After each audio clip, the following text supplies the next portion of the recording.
Hi hello friends, എല്ലാ മുത്തുമണീസിനും നമ്മുടെ സുമി മുഫാസ് മനസ്സിലോട്ട് സ്വാഗതം. അപ്പം നമ്മുടെ നാളത്തെ കാറ്റത്തെ കിളിക്കൂടി നമ്മുടെ സുധീഷിൻ്റെയും അതുപോലെ തന്നെ നമ്മുടെ നിധിയുടെയും പുതിയ വിശേഷങ്ങൾ എന്തൊക്കെയാണെന്ന് അറിഞ്ഞാലോ. നല്ല അടിപൊളി വമ്പൻ ട്വിസ്റ്റ് സീനാട്ടോ ഇനി വരാൻ പോണത്. കാരണം നമ്മുടെ രാജീവിൻ്റെയും അരുണിൻ്റെയും എല്ലാ കള്ളത്തരങ്ങളും കൂടെ അങ്ങ് പൊളിച്ച് അടുക്കി അങ്ങ് കൊടുക്കുകയാണ് നമ്മുടെ സുഭാഷും ഹരീഷും സുധീഷും നികേഷും കൂടെ. കാരണം തൻ്റെ മകളെ ഏത് വിധേനയാണെങ്കിലും സുധീഷിനെ ഭയപ്പെടുത്തിയിട്ടാണെങ്കിലും ശരി, തൻ്റെ മകളെ ഇങ്ങ് സ്വന്തമാക്കണം എന്ന വെല്ലുവിളിയോടുകൂടി രാജീവ് ഇറക്കുമതി ചെയ്ത പുതിയ നമ്പറായിരുന്നു.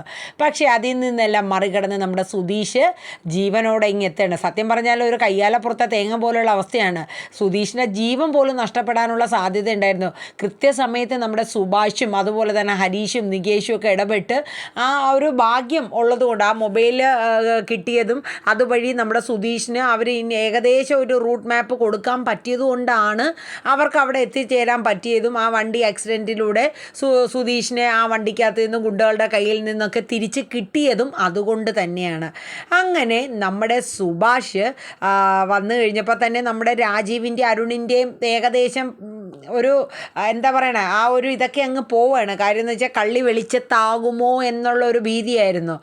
അപ്പോഴാണ് നമ്മുടെ ഹരീഷ് ഈ ഗുണ്ടയും കൊണ്ട് പറഞ്ഞത്. അപ്പോഴേക്കും നമ്മുടെ രാജീവ് നല്ല കിടിലം പെർഫോമൻസ് അങ്ങ് അടിക്കുകയാണ്. കാരണം ഇനിയിപ്പോൾ പ്ലേറ്റ് മറിക്കണമല്ലോ. കാരണം എന്ന് വെച്ചാൽ താനൊന്നും ഇതിൽ ഇൻക്ലൂഡ് അല്ല. എന്തിനാടാ എൻ്റെ മരുമോൻ്റെ കൊല്ലാൻ നോക്കിയതും പിടിച്ചുകൊണ്ട് പോയതും എന്തിനാടാ എന്ന മട്ടിൽ ഹരീഷിൻ്റെ കയ്യിലുണ്ടായിരുന്ന ഈ ഗുണ്ടേനെ പിടിച്ചിട്ട് ഈ നമ്മുടെ രാജീവ് തലങ്ങും ബലങ്ങും കവളത്ത് അടിക്കുകയാണ്. സംഭവം വേറൊന്നുമല്ല, തൻ്റെ കള്ളി വെളിച്ചത്താവാതിരിക്കാൻ വേണ്ടി കള്ളത്തരം ചെയ്തിട്ട് അതിന് പിടിക്കപ്പെടാൻ പാടില്ലല്ലോ.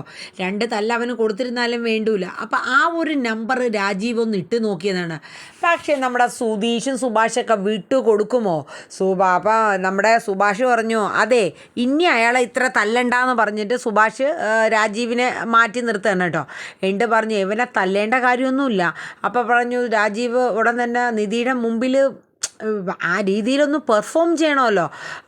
എന്തിനാടാ നീ അവനെ പിടിച്ചുകൊണ്ട് പോയതും ബാഗൊക്കെ തട്ടിപ്പറിച്ച് എന്തിനാണെന്ന് ചോദിച്ചു. അപ്പോൾ സുഭാഷ് പറഞ്ഞു, അതെ സംഭവം വേറൊന്നുമല്ല, അവനെക്കൊണ്ട് ഇത് ആരാ ചെയ്യിപ്പിച്ചതെന്നും സുധീഷിനെ അപായപ്പെടുത്താൻ വേണ്ടി ചെയ്യിപ്പിച്ചതാണെന്നൊക്കെ ഉള്ള സത്യങ്ങൾ ഞങ്ങൾ മനസ്സിലാക്കി.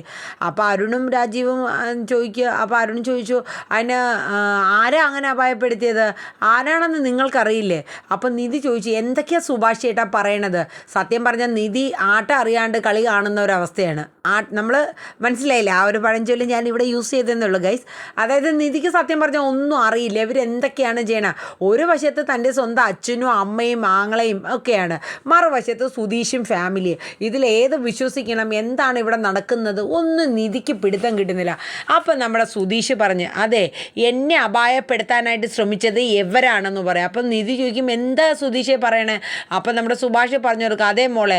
അപ്പോൾ രാജീവ് അപ്പോൾ അരുൺ പറയും, ഓഹോ ഇനി അടുത്ത കള്ളക്കഥ നിങ്ങളെ ചമ്മഞ്ഞെടുക്കണം നിധീനെ വിശ്വസിപ്പിക്കാൻ വേണ്ടിയിട്ട്, ഞങ്ങളെന്നുള്ള രീതിയിൽ നിങ്ങൾ പേര് വരുത്തി തീർക്കാൻ പോവുകയാണെന്ന് ചോദിക്കുകയാണ്. അപ്പോൾ പറഞ്ഞു നിങ്ങൾക്കറിയില്ലല്ലേ സത്യം. അപ്പോഴേക്കും ഹരീഷ് പറഞ്ഞു, എടാ നടന്ന സംഭവങ്ങളൊക്കെ അങ്ങോട്ട് പറഞ്ഞു കൊടുക്കണമെന്ന് പറഞ്ഞിട്ട് ആ ഗുണ്ടയ്ക്ക് 2 കൊടുത്തിട്ട് പറയണം. അപ്പോൾ ഗുണ്ടയ്ക്ക് പിന്നെ അയാൾക്ക് എന്തെങ്കിലും പറയാൻ പറ്റുമോ? അയാൾക്ക് സത്യം അല്ലാണ്ട് വേറൊന്നും പറയാൻ പറ്റില്ല. അപ്പോൾ അയാൾ പറഞ്ഞു, ഇതെല്ലാം ചെയ്യിപ്പിച്ചത് ഈ രാജീവ് സാറും അരുൺ സാറും ആണെന്ന് പറയുന്നു. നിധി പൊട്ടിത്തെറിക്കുകയാണ്. ഇതെന്താണിത്, അച്ഛനും ഏട്ടനും കൂടെയോ? എന്തിനാണ് ഇങ്ങനെ ചെയ്തത്? സുധീഷിനെ കൊല്ലാൻ വേണ്ടിയിട്ടോ? എന്തൊക്കെയാണ് ഈ കാണുന്നത്? അപ്പം ഉടൻ തന്നെ രാജീവ് പറഞ്ഞ്, മോളെ നീ ഇവർ പറയണമെന്നും വിശ്വസിക്കരുത്, മോള് വന്നേ ഞാൻ കാര്യങ്ങളൊക്കെ പറഞ്ഞ് മനസ്സിലാക്കി തരാം. നിധി പറഞ്ഞു, എൻ്റെ കയ്യിൽ നിന്ന് അങ്ങോട്ട് വിടുന്ന പറഞ്ഞിട്ട് നിധി അങ്ങോട്ട് ദേഷ്യപ്പെട്ട് കൈ അങ്ങോട്ട് വലിച്ചെടുക്കണം കേട്ടോ. രാജീവ് അങ്ങ് തെറിച്ച് പോവാണ്. കാര്യം വെച്ചാൽ നിധിക്ക് ഒട്ടും സഹിക്കാൻ പറ്റുന്ന ഒരു കാര്യമല്ല.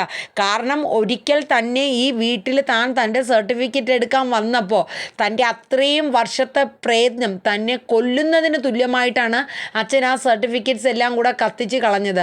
ആ നിമിഷം നിധി കരുതിയതാണ്, ഇനി ഈ വീട്ടിൽ എനിക്ക് വേണ്ട, ഇങ്ങനൊരു കുടുംബത്തെ വേണ്ടാന്ന് മനസ്സിൽ കരുതി ഇറങ്ങിയതാണ് നിധി. പക്ഷേ എന്നിട്ടും തൻ്റെ അടുത്ത് താൻ കഴിയുന്ന ആ ഒരു ചെറിയ സാഹചര്യത്തിൽ പോലും അച്ഛൻ വന്ന് നിൽക്കുകയും ഒരു ദിവസം അന്തി ഉറങ്ങുകയും ഒക്കെ ചെയ്ത് ഭക്ഷണം കഴിച്ച് ആ ഒരു ഇത് കണ്ടപ്പോൾ നിധി അച്ഛൻ അത്രയ്ക്ക് എനിക്ക് വേണ്ടിയിട്ട് മാറിപ്പോയല്ലോ പറയുമല്ലോ എന്നുള്ളൊരു മനസ്ഥിതി കൊണ്ട് നിധി ഇതെല്ലാം വിശ്വസിച്ചു. പക്ഷേ ഇങ്ങനൊരു അപായപ്പെടുത്തലിനാണെന്നുള്ളത് എനിക്ക് മനസ്സിലായില്ല എന്ന് നിധി പറഞ്ഞു കേട്ടോ. അപ്പോൾ അരുൺ പറഞ്ഞു, മോളെ എടി നീ ഇതൊന്നും വിശ്വസിക്കരുത്, നമ്മളെ തമ്മിൽ തെറ്റിക്കാൻ വേണ്ടിയിട്ട് ഇവർ കണ്ടുപിടിച്ച ആസൂത്രണം, ഇവർ കണ്ടുപിടിച്ചു. അയാൾ പറഞ്ഞതിൽ കൂടുതൽ എന്ത് തെളിവാണ്? അപ്പം നമ്മുടെ സുധീഷ് പറയാ, തെളിവാണോ നിങ്ങൾക്ക് വേണ്ടതെന്ന് ചോദിക്കും. എന്ത് തെളിവാണ് നിങ്ങൾക്ക് വേണ്ടതെന്ന് ചോദിക്കും.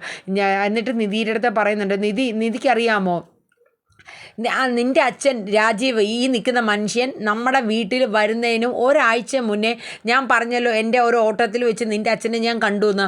അന്ന് ഈ മനുഷ്യൻ എൻ്റെ അടുത്ത് വെല്ലുവിളിച്ചു, 7 ദിവസത്തിനുള്ളിൽ ഞാൻ എൻ്റെ മോളെ എൻ്റെ അടുത്ത് കൊണ്ടുവരും, നീ കണ്ടോളാൻ പറഞ്ഞു എന്ന് ഒരു വെല്ലുവിളി സുധീഷിന് വെല്ലുവിളിച്ചു എന്ന് പറയുന്നത്. നിധി അമ്പരന്ന് കേൾക്കുകയാണ്. സുധീഷ് ഇതൊന്നും എന്നോട് പറഞ്ഞില്ലല്ലോ. ഞാൻ പറഞ്ഞില്ല സുധി, പക്ഷേ 7 ദിവസമൊന്നും വേണ്ടി വന്നില്ല. ഇയാൾ ഒരു ദിവസം കൊണ്ടും തന്നെ നമ്മുടെ വീട്ടിൽ വന്നു. എനിക്ക് പറയാനുള്ള ഒരു സാഹചര്യവും കിട്ടിയില്ല.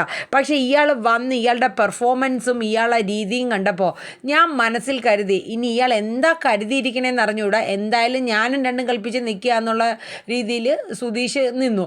അപ്പോഴാണ് എന്നെയും നിന്നെയും കൂടെ വീട്ടിലോട്ട് ക്ഷണിച്ചത്.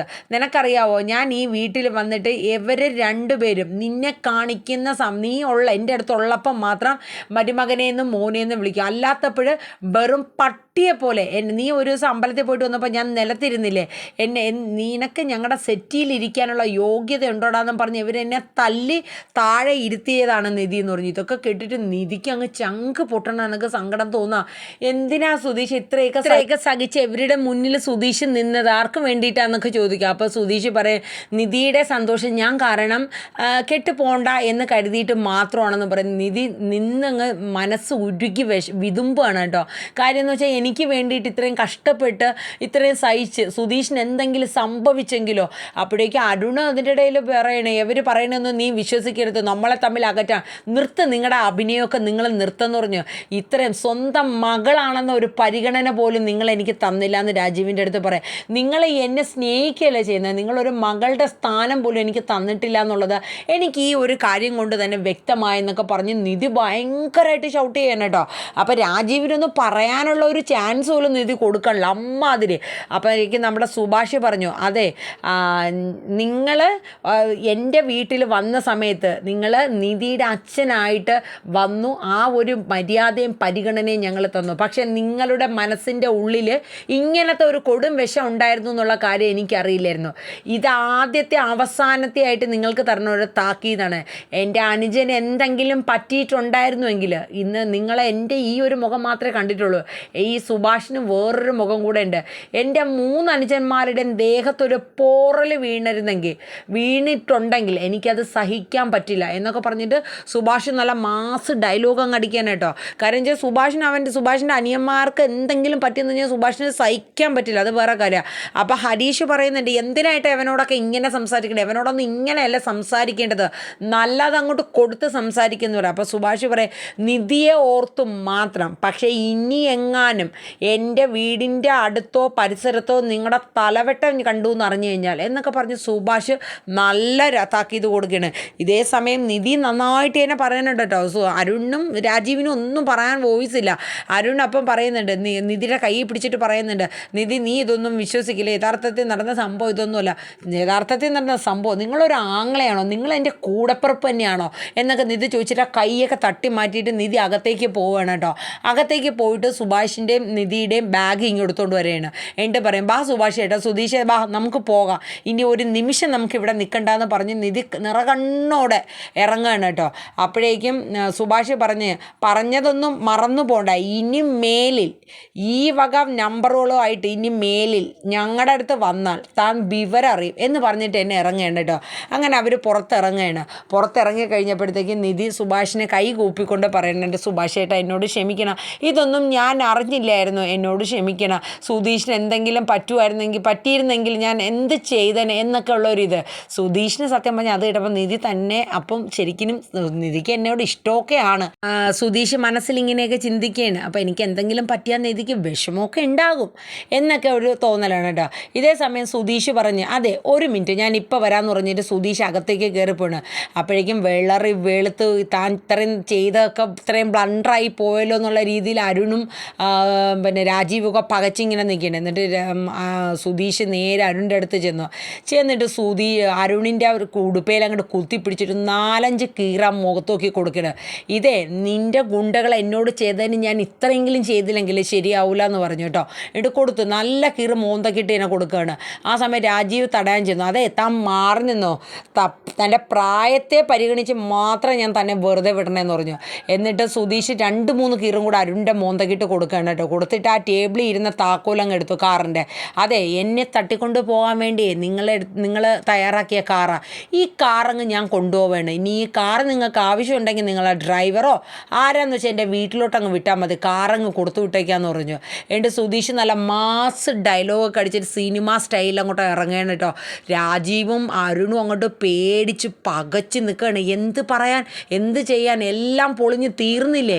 ഇനി ഇവർ എത്ര നന്നായി അല്ലെങ്കിൽ എത്ര ക്ഷമ പറഞ്ഞ് നിധിയുടെ മുമ്പിൽ പോയാലും നിധി ഒരണു വിശ്വസിക്കുമോ? ഒരിക്കലും ഇല്ല.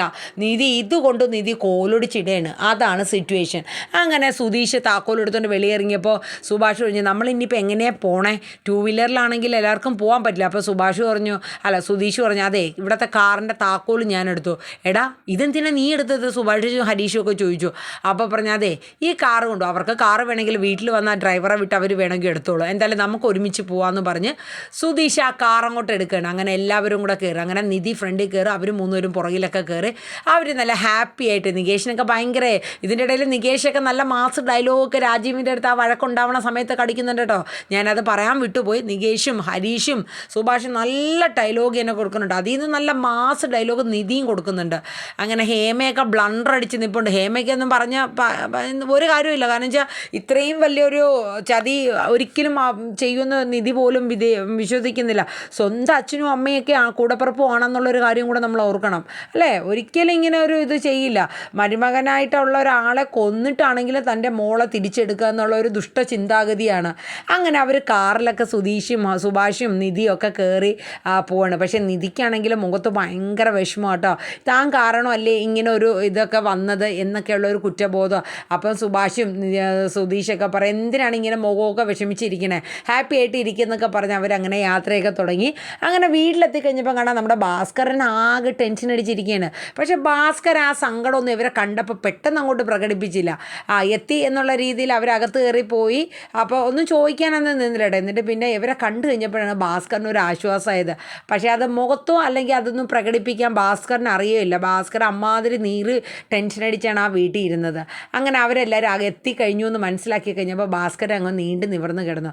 ഈ സമയം നമ്മുടെ നികേഷ് പറഞ്ഞു ഒരു അച്ഛനാണ് അച്ഛൻ, എന്ത് സംഭവിച്ചു എന്ന് പോലും ചോദിക്കുന്നില്ല. അപ്പോൾ നമ്മുടെ നിധി പറയും പോട്ടെ സാരമില്ല, നമുക്ക് എന്തായാലും ഒന്നും പറ്റിയില്ലല്ലോ എന്നൊക്കെ പറഞ്ഞ് അവരെ ആശ്വസിച്ച് അവരങ്ങനെ എത്തുകയാണ് കേട്ടോ. അപ്പോൾ ഇതാണ് നമ്മുടെ നാളെ വരാനിരിക്കുന്ന നമ്മുടെ കാറ്റത്തെ കിളിക്കൂടിൻ്റെ പുതിയ വിശേഷമൊക്കെ. അപ്പോൾ എല്ലാവരും നമ്മുടെ വീഡിയോസൊക്കെ ഒന്ന് കേട്ടിട്ടുണ്ടെങ്കിലേ ഒരു കുഞ്ഞ് ലൈക്കും അതുപോലെ തന്നെ ഒരു കുഞ്ഞ് ഹൈപ്പും കൂടെ അങ്ങ് ചെയ്തേക്കണം കേട്ടോ. നിങ്ങളുടെ അഭിപ്രായങ്ങളൊക്കെ കമൻറ്റ് ബോക്സ് രേഖപ്പെടുത്താനും മറക്കരുതേ. അപ്പോൾ പുതുതായിട്ട് വരുന്ന നമ്മുടെ സബ്സ്ക്രൈബേഴ്സൊക്കെ നമ്മുടെ ചാനൽ സബ്സ്ക്രൈബ് ചെയ്ത് കാണും എന്നറിയാം. പുതുതായിട്ട് വരുന്നവരെല്ലാവരും സബ് ചെയ്യുക, അതോടെ ബെൽ ബട്ടൺ ഓൾ എന്നൊരു ഓപ്ഷനും കൂടെ കൊടുത്തിടുക. അപ്പോൾ നമ്മുടെ സീരിയലിൻ്റെ നോട്ടിഫിക്കേഷൻ കൃത്യമായിട്ട് നിങ്ങളുടെ കൈകളിൽ എത്തിച്ചേരും. അപ്പോൾ എല്ലാവർക്കും നല്ലൊരു ശുഭദിനം പറഞ്ഞുകൊണ്ട് tata bye bye, take care മുത്തുമണീസേ, ബൈ ബൈ.